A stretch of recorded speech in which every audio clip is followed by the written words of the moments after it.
Hello and welcome back to Steam It with Steve. Today we're going to go and continue with our Code Combat journey. And what we're going to do is we're going to learn a little bit more about loops. So to begin, we're going to come down here and we're up to number 11. So if we click on this guy here, using a loop to navigate efficiently. So if we go through here, we click play. Code Combat.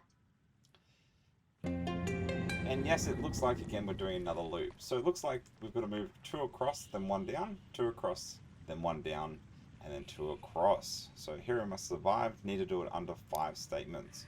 So if you're not sure how the while loop works, you can always come here and click on it. And there's a nice example here. So while true, while true colon, and then you write the names underneath that needs to happen.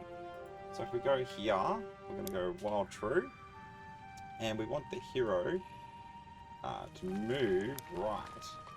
And because of the previous ones, we know we can put a 2 in there.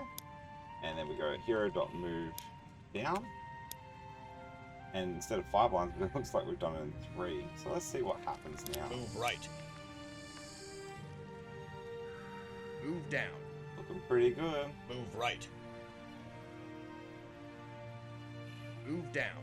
So we've avoided the spikes, Right. and we have gotten it. Fantastic. Okay, so hopefully that's given you some ideas.